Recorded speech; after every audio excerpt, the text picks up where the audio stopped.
Alright guys, Tom here and welcome to a new video, and today I'm going to be reviewing WWE Raw for the 28th of July 2014. Remember to subscribe, like the video and leave your thoughts on Raw this week. So Raw started off this week, and to be honest, I was actually really pleased on the way Raw kicked off.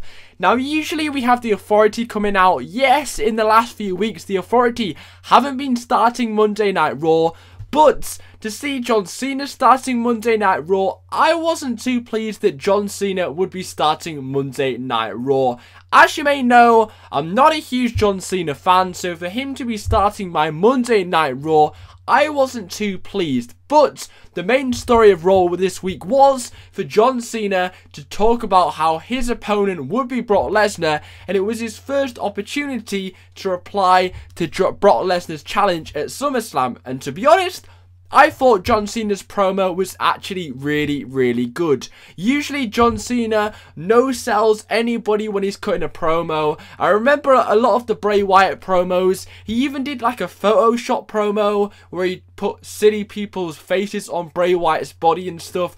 Promos like that make me cringe a lot, and John Cena does a lot of promos where he no-sells a lot of people. But I thought this promo, he sold the Beast Incarnate very well. And in my opinion, he nearly did a good enough job to be up there with Paul Heyman. I think he sold Brock Lesnar as a beast, as a monster, as a person that could easily beat John Cena very well. And I thought he built Brock Lesnar up very well in this promo. And for me, it was definitely a very good John Cena promo. A lot of times John Cena comes out there, puts a smile on his face and says he's just going to go in there, beat Brock Lesnar, and that's it. But here, he said it, and he was very serious in this promo that Brock Lesnar isn't here to mess around, and it really set the tone for this feud, and it really feels like a proper war, and John Cena's promo here was very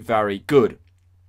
And then Paul Heyman came out and cut an even better promo about Brock Lesnar. And in my honest opinion, the fact that Brock Lesnar wasn't here tonight wasn't too much of a problem, because both John Cena and Paul Heyman built Brock Lesnar up very well, and it's going to be very interesting to see when Brock Lesnar does finally come back. And I'm really intrigued for the first in-ring confrontation between Cena and Brock Lesnar when they're both in the ring at the same time. It's going to be great, but I think Cena's promo work was great, built up Brock Lesnar very well, but Paul Heyman's promo work was even better. But after Paul Heyman had a go, in my opinion, I wasn't too happy with what John Cena was doing. When Paul Heyman was talking, Cena was just kind of like walking around the ring, not really kind of taking any interest in what Paul Heyman was saying. Dude, you've got to... Paul Heyman's cutting a promo on the guy that you're going to face at SummerSlam. Stand there, listen to him, have a straight face on, and take in what he's saying. Why was Cena just walking around in the ring, not listening to what Paul Heyman was saying? I didn't understand that body language from Cena. That was probably the only gripe about this promo. Cena should have stood there and listened to the promo, but instead he was just like walking around in the ring. I didn't understand what he was doing there, but apart from that, it was a really good promo to build up Brock Lesnar, and this feud feels legitimate. It feels like a war and feels like a proper championship match. Then, you know, Cesaro came out, which I thought was a bit strange, but finally WWE acknowledges that Paul Heyman and Cesaro have left each other, but it was all on good terms. Last week they told us that Cesaro had left Paul Heyman, and it felt like they just left it like that. But this week they actually acknowledged it, and they have left on good terms, and they are still friends. Pretty much Cesaro cut an awesome promo, and actually it felt a lot like a lot of people's opinions on the internet. He says, "Why do you wear Snickers? Wrestlers don't wear Snickers." And then he went on to say, "You're a walking billboard, and also you can't wrestle me right now." It was just... wow, the words Cesaro was saying I did not expect. It was a great promo by Cesaro. I was like, where the hell did that come from? It was like, wow, awesome promo by Cesaro. I didn't expect Cesaro to be cutting a promo in the opening segment of Monday Night Raw, but it was so powerful, and it was an opportunity for John Cena to face Cesaro in their second ever match.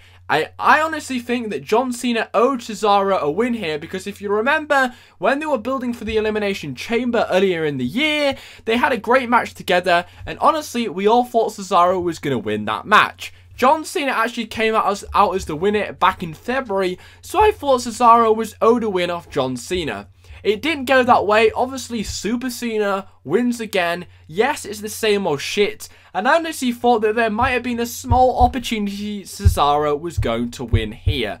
Now, I thought the route that they were going to go for the SummerSlam match would be for John Cena, like CM Punk last year, to go into the match as weak as possible, and it was just going to be a full-on beatdown. I thought that might have been the way they were going to go for this SummerSlam match between Brock and Cena, but no, it does look like they're going to try and build John Cena up as much as possible, ready for that loss against Brock Lesnar, understandably. So, John Cena obviously gets the win here. He wasn't on Raw last week, so certainly needed to get a big win under his belt, and he got that against Cesaro. It was a very memorable, entertaining, explosive way to start Monday Night Raw, and really makes up for the fact John Cena missed last week. Give him a big match to bring him back into the WWE and on television, and that's exactly what they did. They knew Cesaro and Cena would put on a great match, and that's exactly what happened. A lot of people are disappointed the younger guy Cesaro didn't pick up the win here, but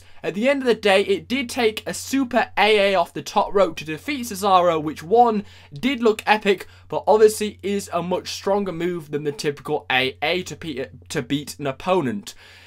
Disappointed Cesaro didn't get the win here, but in the long run, I think John Cena did need the win more, and he certainly needs to be built up for that match against Brock Lesnar, when a lot of people are already decided that Brock Lesnar is winning that match. So they've got to build up Cena as much as possible, at least for that match. I'm disappointed Cesaro didn't win, but at least the match was awesome, and definitely the first segment and the match gets a definite thumbs up from me. AJ and Paige then had an in-ring confrontation, and Paige assured everybody that she and AJ were still friends. She accidentally said the word crazy, and this caused AJ to attack Paige, and they had a kind of scrap in the ring and outside of the ring. To be honest, I'm really excited for their match at SummerSlam, but I'm just really going to ignore any segment they have on Raw or SmackDown, because this frenemies thing is maybe one of the dumbest storylines I have ever seen. I was really confused. The last week, Paige turned heel. We all know that. It was well overdue. But this week, I was really confused if AJ was heel or Paige was heel. What is going on with this feud? I have no fucking idea whatsoever. This frenemies thing is dumb. Now I have no idea who's the babyface or the heel. And also, is every diva on the roster having this crazy gimmick? There was AJ who started it off, then there was Alicia Fox, and then last week, Paige kind of had a crazy turn, and then this week, AJ's crazy gimmick came back. Is this the only gimmick they can think of for a diva? So it looks like AJ's going back to her roots and it has the crazy gimmick again. Couldn't they think of another route to go for AJ? Possibly not. But it seems like the crazy AJ is back and they're going back with that gimmick. And I honestly think they should have never have left that gimmick because it worked, so why change it? But really, this storyline is just so dumb. I have no idea where I stand. I have no idea where either of them stand. I don't understand it. I don't really want to understand it. I just want to see a great match at SummerSlam. Honestly, Paige's promo work is a lot better than it used to be. But I just don't understand this storyline. What the hell is happening? Also, I'm not young. I'm 17. So there's going to be a lot of younger people watching this, even more confused than me. So come on, WWE, get your act together and make a storyline which we can actually understand. This definitely gets a thumbs down from me. I had no idea what the fuck happened. No idea. Yes, it did build the match for SummerSlam with the brawl, but I have no idea what this frenemy stupid thing is. One week it seems like they're friends, The next week, it seems like they hate each other and Paige is turning heel. No idea. Then, Triple H and Stephanie McMahon attempted to address Stephanie being arrested during last week's show, but they were interrupted by Chris Jericho. Jericho tried to drop the old trash bag hoe line on Stephanie, but was stopped by Triple H. So this segment was just really, really weird. It was probably the second weirdest segment behind the AJ and Paige one. Now, yes, the acting was very, very good by both Triple H and Stephanie McMahon. Triple H cut a great promo on how the fans were laughing at Stephanie last week, and also Stephanie managed to do some fake tears during this segment, and I thought the acting was tremendous during this segment, and I was actually really, really gripped and sold on this segment. But then they invited Brie Bella to come out, and Chris Jericho came out. Chris Jericho has nothing to do with Triple H or Stephanie McMahon, and I still don't understand why Chris Jericho came out here. Now, the segment cut, or the promo cut by Chris Jericho was very funny. He started singing bad boys, which was funny. The crowd sang along, but he also said the trash bag hoe line, but what does Chris Jericho have to do with Triple H and Stephanie McMahon? I have no idea. I don't understand what he had to do with this segment whatsoever. I have no idea why Chris Jericho felt the need to come out here. It really made no sense whatsoever and was just really, really weird. Yes, it was funny when the crowd sang along, but Chris Jericho didn't belong in this segment, and I have no idea why he was out there. Then Triple H then said, you'll have to wait until SummerSlam to face Bray Wyatt, but tonight you'll face this guy. And then basically Triple H said, this was your punishment for coming out here. You will have to face this guy. And then Seth Rollins came out, and I thought this segment was really topped off really weirdly, because he says your punishment is you're gonna face this guy. And then Seth Rollins on cue comes out, but Seth Rollins wouldn't know that he was the guy to face Chris Jericho as punishment. If you get what I mean, how would Seth Rollins know that he would face Chris Jericho tonight as punishment? It wouldn't work. It was like they already, like, it's hard to explain, but Chris Jericho is putting this match against Seth Rollins as punishment, and then Triple H goes, your opponent tonight as punishment is this guy. And then Seth Rollins comes out. But how would Seth Rollins know he was the guy that would be facing Chris Jericho tonight? Did they contact him backstage in a split second? Didn't work. It didn't make sense. This whole segment just didn't belong. Why was Jericho out? It was funny, but what the hell does Jericho have to do with this? Yes, it was their opportunity to book Jericho and Seth Rollins for later on in the night, but it was just really, really weird. It was funny and a cool segment, but I just thought it was really weird. So it gets a thumbs up from me, but just a little bit weird.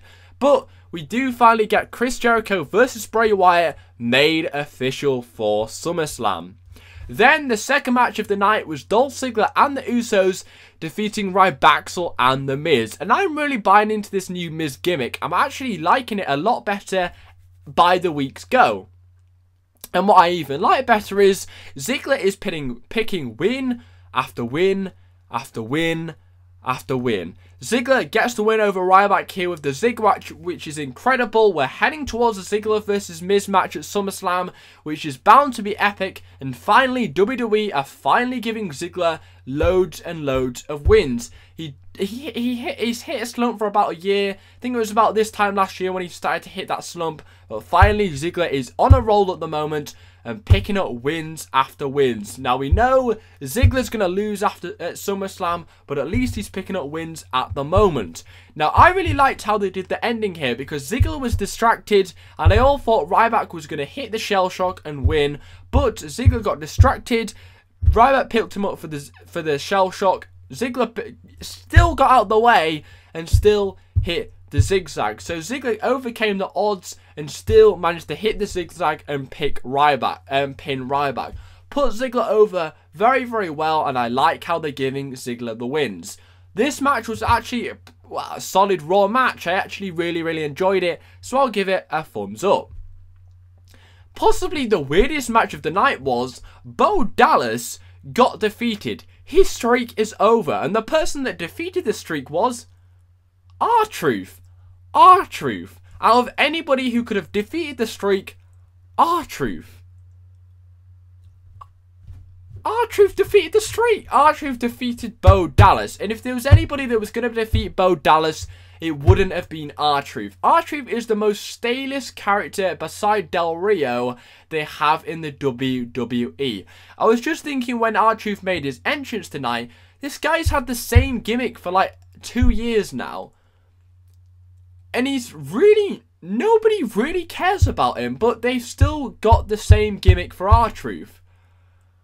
And RTruth's not going to do anything with this win over Bo Dallas. It's going to get forgotten about. But why did they choose Bo Dallas to get the win over choose RTruth to win over Bo Dallas? Bo Dallas's first loss is against RTruth. What? I mean, they could have picked anybody on the roster to defeat Bo Dallas. And I think the first person to defeat Bo Dallas would have led to possibly a pay-per-view match or something. They're not going to do RTruth versus Bo Dallas at SummerSlam. But they could have done Bo Dallas against any babyface at SummerSlam, and that would have been cool. They could have done Bo Dallas against Sheamus. They could have done Bo Dallas against any top babyface. But why RTruth? I mean, RTruth is the most irrelevant babyface on the company. At least give the win over Bo Dallas to a relevant babyface. I mean, yes, it was a roll-up pin, but I mean, RTruth? What? Whatever. I don't know why they chose RTruth to do this. This is just stupid. The only one thing I can think of with why they chose RTruth is to give the win. Maybe they're thinking of putting RTruth in that faction with Big E and Kofi Kingston. Maybe they're thinking about giving him some momentum here and then putting him in that faction with Big E and Kofi and Xavier Woods. Maybe. But I just don't understand why they picked RTruth to defeat Bo Dallas. Out of all the people Bo Dallas has faced, RTruth was the most irrelevant out of all of them. That was just stupid. So I'll put it a thumbs down from me. But I like the fact that even though Bo Dallas lost here, he seemed like he still had the most momentum out of RTruth and himself. Because he ended the segment above RTruth. He pretty much took RTruth down with the double underhook DDT. And walked out looking the stronger of the two, even though he lost the match. Then Lana and Rusev continued their which country is better at things problem with the United States and by proxy Jack Swagger and Zeb Colter. Swagger and Rusev brawled a bit and set up a flag match. Now, yeah, it seemed like they were going to put this on the head. It seemed like this feud was going to end because of what happened in the news.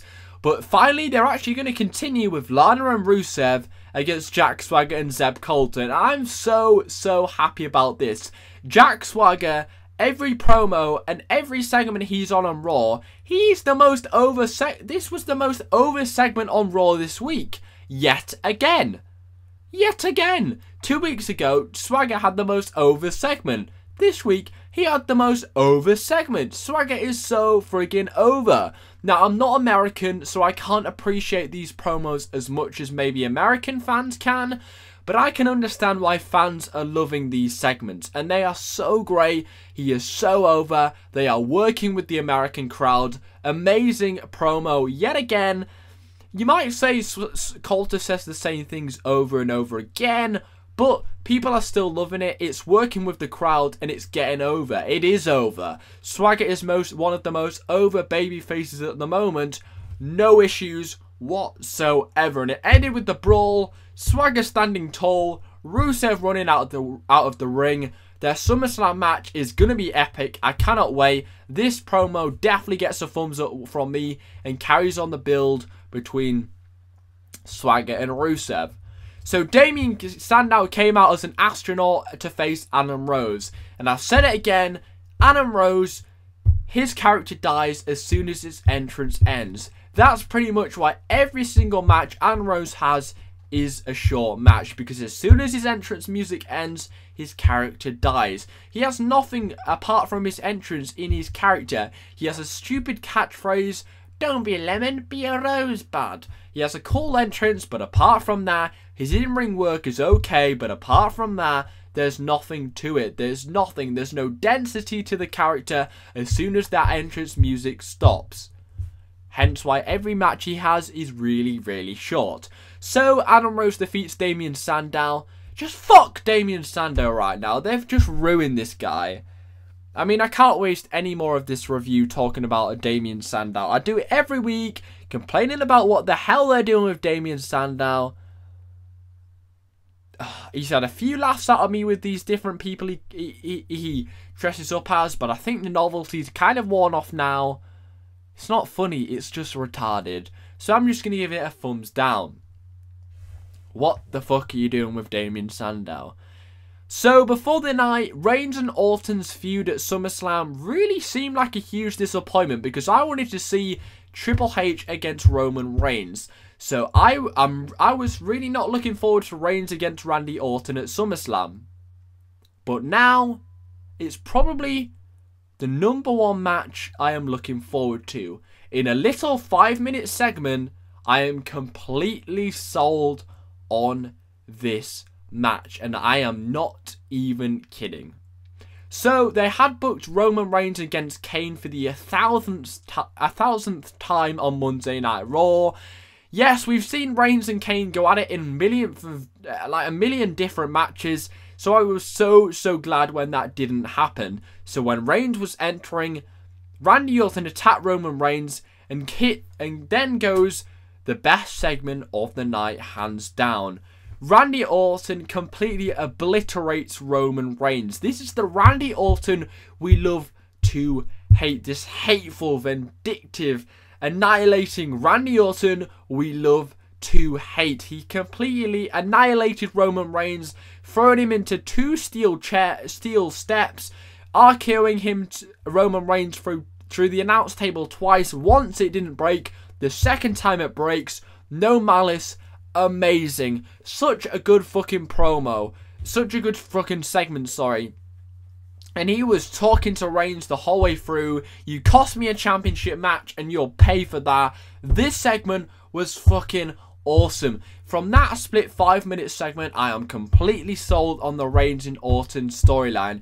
This is the first real kind of personal storyline Reigns can get his teeth into, and it's a really good opponent to go up against Randy Orton. And this is the first time I'm really interested in the Randy Orton gimmick since December when he won the titles. I haven't been interested in the Randy Orton gimmick for months now. And this split 5 seconds, fucking hell. This 5-minute segment, I am completely hooked back on the Randy Orton gimmick, and I really can't wait.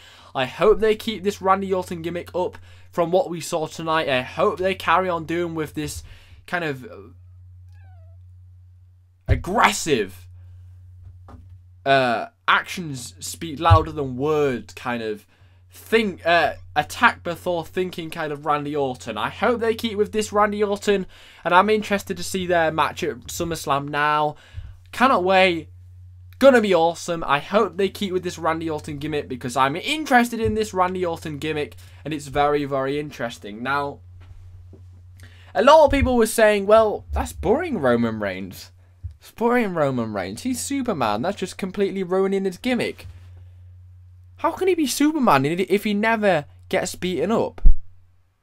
Superman doesn't always win his fights. Superman's got to have down times so he can rise to the occasion and finally beat somebody. Roman Reigns is probably going to spend a majority of the build towards this feud on the down. Randy Orton's going to beat Roman Reigns up for a majority of this feud, but come SummerSlam, we all know Roman Reigns is going to come up at the end looking the stronger of the two. That's how it works. Roman Reigns is going to be put over here.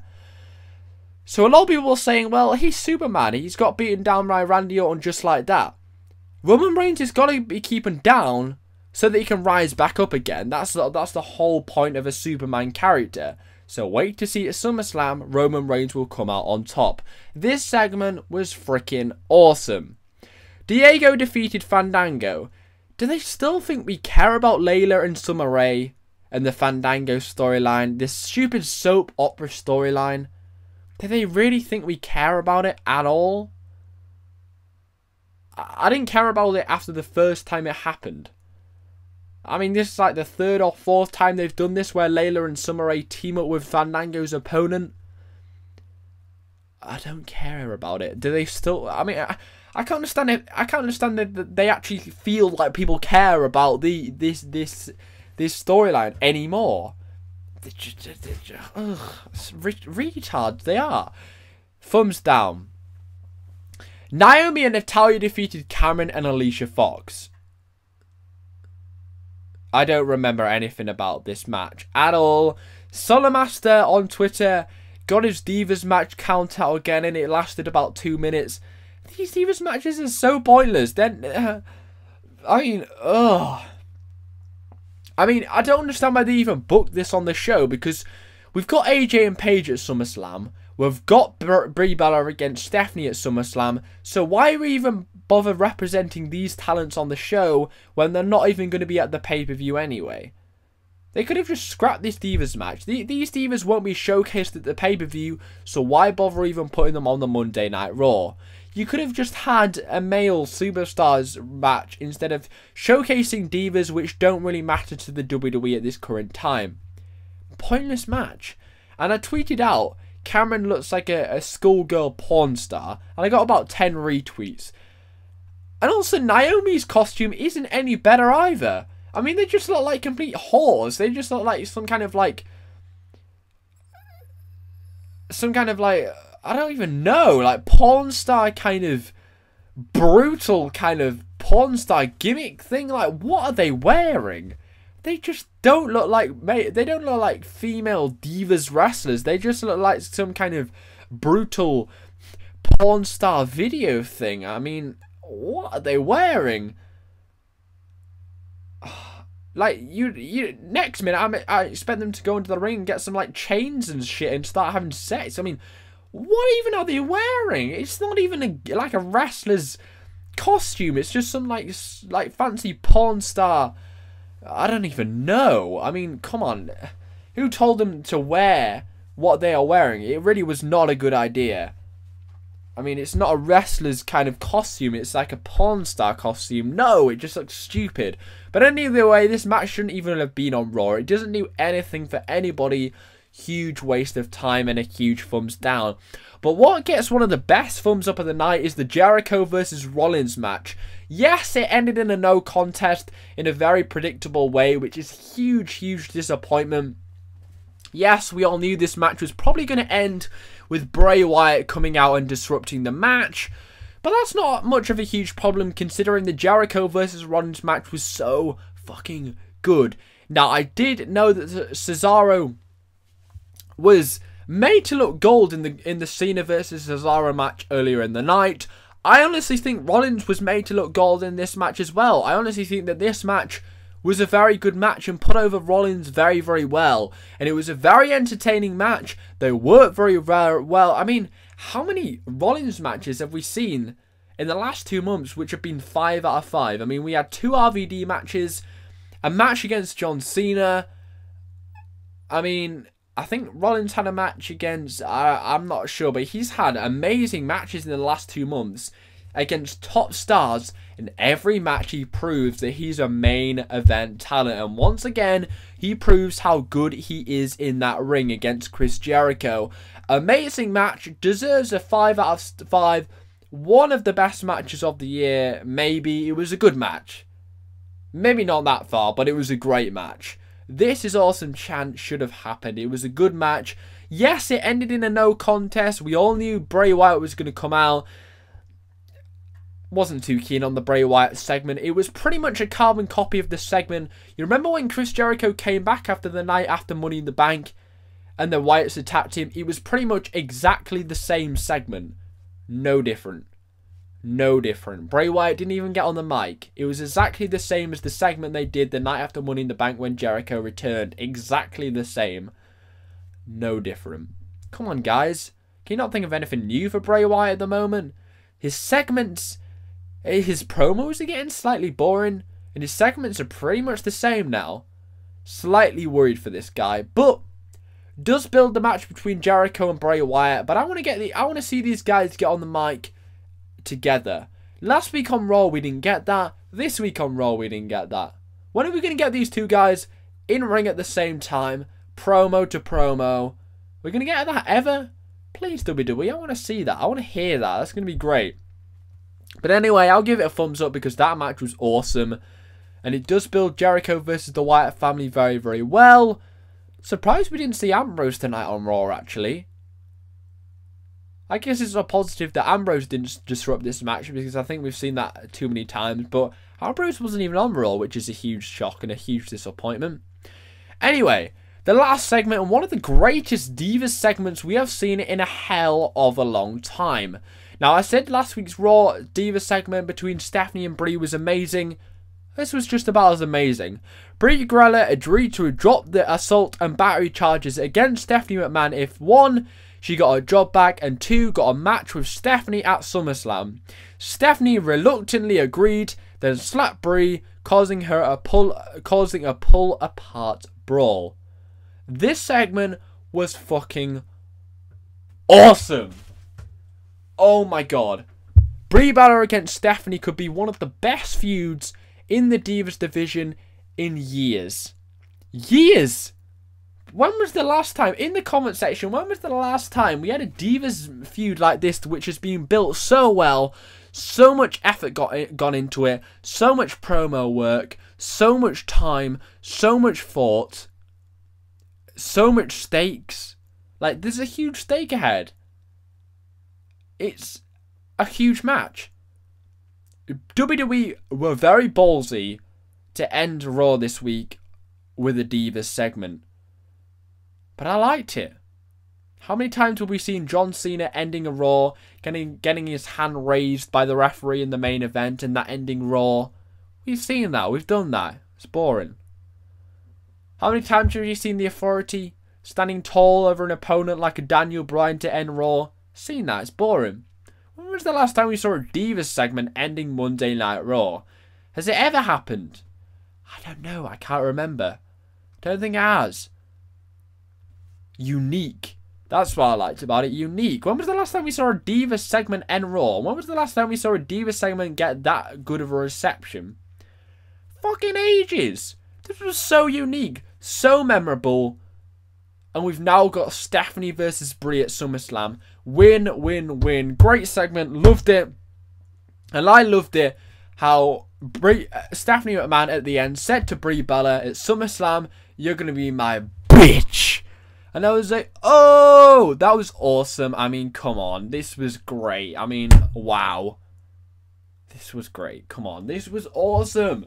Brie Bella, Stephanie at SummerSlam. The ending segment of Raw. A unique way to end Monday Night Raw. One little gripe about Brie Bella is she uses the word bitch and hell a hell of a lot to get a cheap pop. Last week on Raw, she said bitch. Now, at Payback, she said bitch. It got a pop.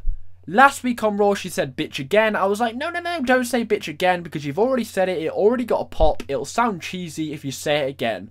Then this week, she said it again for the 3rd time. There's only so many times you can say the word bitch and get a pop. This time she said bitch. No reaction. There was hardly any reaction. You can't say the same word again and get a pop, a cheap pop. And then she said hell. She goes, bitch! Like loud and emphatically to get a cheap pop. No reaction. And then she says hell. Hell! Really loud. No reaction. I hate her promo work. It's awful. She uses the word bitch and hell to get cheap pops. It just sounds awful. She goes, go to hell. It just sounds awful and fake. Like, ugh. I don't want to hear her on the mic for much longer. But at the end of the day, you're really bothered that Brie Bella's got a job back? Yeah, not really. But Stephanie versus Brie does sound like a great idea and a very unique way to end Monday Night Raw. So for me, Raw this week will get a 7 out of 10. I thought it was a solid show. There was certainly some really weird parts about this show. Definitely the RTruth and Bo Dallas ending. I mean, the Chris Jericho and Triple H segment was just weird. What else was weird? I mean, that was about it. I mean, what else? I said something else was weird. Yeah, the Paige and AJ segment was a bit weird. There's a bit of weird stuff tonight on Raw. Jericho versus Rollins was great. Cena versus Cesaro was great. The opening segment was explosive. Feels like the Brock Lesnar versus Cena match is coming to life. Feels like a proper championship war. Thanks to a cool Cena and Heyman promo tonight on Raw. Damien Sandow, you're really dead, mate. I have no idea what the fuck they're doing with you. Ziggler's getting the wins, which is fantastic. Fandango, Layla, and Summer Rae, we really don't care about you anymore. The Divas match tonight was a huge disappointment and a hell of a waste of time. And Bray Wyatt, come on WWE, you've got to think of some new stuff to give this guy, because every single segment he has seems pretty much like the same. Hopefully he gets the win at SummerSlam against Jericho because he much needs it. That's all for me tonight on Raw's review. I'm going to give this week's Raw review a 7 out of 10. Hopefully you have in fact enjoyed this video. Thanks for watching. As always, take care. Spike your